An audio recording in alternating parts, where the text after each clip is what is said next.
जय जय श्री राधे श्याम। जय जय श्री राधे श्याम।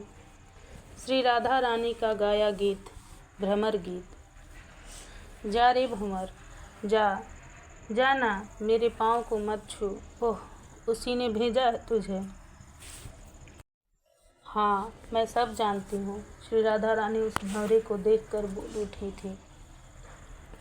क्या कहा तूने? मान जाऊँ मैं? ना भंवर, अब नहीं। देख रो रो कर कैसा बुरा हाल हो गया है। तू क्यों आया है हमारे पास और मेरे पाँव को क्यों छू रहा है? देख, कपटी के मित्र का कभी स्पर्श भी नहीं करना चाहिए।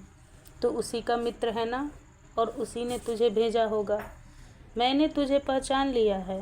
कैसे पहचाना? तो सुन, तू काला, वो भी काला, निष्ठुर वो भी, तू भी है। जिन फूलों में तू बैठता है, रस को चूस कर उसे छोड़ देता है। क्यों, कभी तेरे मन में बात आई थी कि उन फूलों पर क्या बीतती होगी? ऐसा ही तेरा मित्र है। हम सबसे प्रेम किया, प्रेम का बढ़िया नाटक किया, हमारे जीवन के सुख शांति के रस को चूस कर गया, चला गया। अब उसे हमारी परवाह भी नहीं है। हम सब जानती हैं, तुम लोग मिले हुए हो। हट जा भंवरे, उद्धव जी खड़े हैं, सुन रहे हैं।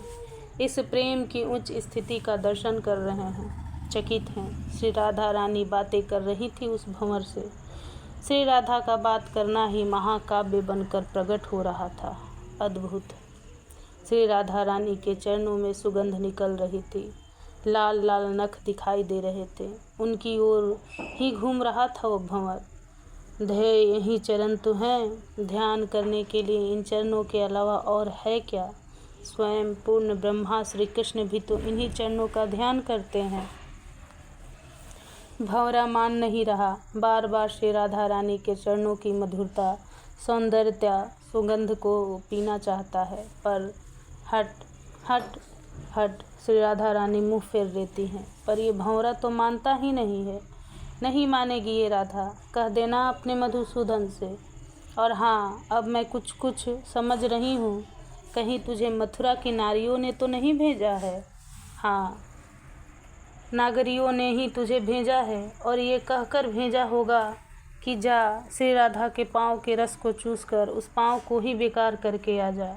वो राधा कहीं चल ना सके। हाँ, वो राधा अपने पाँव से चलकर कभी भी हमारे मथुरा में आ सकती है, और वो अगर मथुरा में आ गई ना, फिर तो हमारे श्याम सुंदर उसी के हो जाएंगे। इसलिए उस भंवरे को यहाँ भेजा है ना। उन नागरियों ने कहा होगा पाँव के रस को ही चूस लेना। हट हट भंवर, जा। और हाँ, कह देना उन मथुरा की नागरियों से, राधा कभी नहीं आएगी तुम्हारे मथुरा, कभी नहीं आएगी। हमें नहीं बात करनी उस कपटी से, रखो तुम ही उस कपटी को। श्री राधा रानी भंवरे को कह रही थी, डांट रही थी, इसी बहाने गीत गा रही थी। और इधर ब्रजनाभ ने महर्षि सांडिल्य से एक प्रश्न किया। गुरुदेव, श्री राधा रानी का कपटी कहना, श्री कृष्ण को कपटी कहना, ये मुझे प्रिय नहीं लग रहा। वज्रनाभ ने अपनी बात कही। गंभीरता के साथ ही महर्षि सांडिल्य बोले थे, क्यों ना कहे कृष्ण को कपटी। महर्षि स्वाभाविक श्री राधा रानी का ही पक्ष लेते हैं। मैं आऊँगा लौट कर राधे, कितनी बार कहा था, क्यों नहीं आए? कितनी कपटपूर्ण बातें की थी वज्रनाभ। तुम्हारे समान त्याग हे राधे किसी का नहीं है। तुम्हारा प्रेम ही मुझे खींचता है। जब मुझे बुलाओगी मैं आऊँगा, ये बात कितनी बार कही थी। क्या ये सच बात थी? अगर सच थी तो आना चाहिए था। पर गुरुदेव, ये तो ब्रह्मा है। वज्रनाभ ने फिर कहा। ब्रह्मा की चर्चा छेड़ दी। हाँ, अगर ब्रह्मा की दृष्टि से भी देखे तो माया किसे कहते हैं, और माया किसकी है? इसी की है ना माया। और माया क्या है? क्या कपट माया का पर्याय नहीं है? क्या माया का ही अर्थ कपट नहीं है? हे वज्रनाभ, जो ब्रह्मा को अच्छे से पहचानता है वही कह सकता है कि ब्रह्मा कपटी है।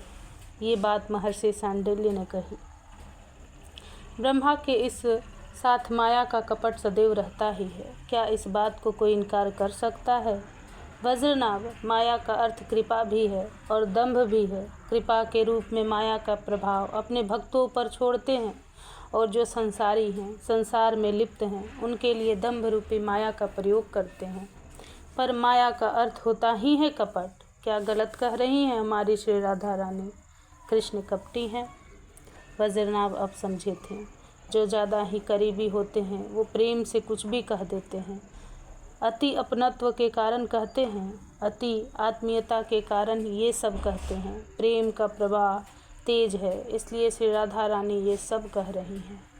पर नहीं, मैं तो परम पवित्र हूँ। कोई अन्न का आहार लेता है, कोई फूलों का आहार लेता है, पर मैं इतना पवित्र हूँ कि रस का मात्र आहार लेता हूँ। भंवरे ने मानो श्री राधा से कहा। हंसी श्री राधा रानी, तू कितना पवित्र है हम सब जानती हैं। मुझे सुना रहे हो कि मैं रस भोगी हूँ, रस का ही आहार लेता हूँ? अरे जा, तेरी सकल सूरत ही बता रही है कि तू कितना पवित्र है। सकल सूरत में क्या हो गया? मानो भंवरा अपने आप को पास के जलाशय में देखने लगा था। तेरे इस मूछ में कुमकुम कैसे लगा, बता? श्री राधा रानी ने पूछा। उद्धव देख रहे हैं। भंवरा कुछ नहीं बोला, चुप हो गया। देख तो कैसा कुमकुम लगा के चल रहा है तू। ये कुमकुम हमारी सौत के वक्ष का है, हम सब जानती हैं। वनमाला धारण करते हैं ना तेरा मित्र, तो उन वनमाला को हमारी सौतों ने मिलके अपने वक्ष से रौंद दिया होगा, तो वक्ष का कुमकुम वनमाला में लग गया। अब तू उस वनमाला में बैठकर सीधे यहाँ आ गया है। हंसी श्री राधा रानी, कम से कम इतना तो ख्याल रखा होता कि मुंह में लगे कुमकुम को मिटाकर अपने मित्र की प्रतिष्ठा तो बचानी चाहिए थी। या हे भंवरे, कहीं हमें ही चिढ़ाने के लिए उन मथुरा की सौतों ने तुझे ऐसे ही तो नहीं भेज दिया? हट हट, अब तो हमें तेरा मुख देखना ही नहीं है। जा रे भंवरे जा। श्री राधा के इतना कहने से भंवरा उड़कर चला गया था।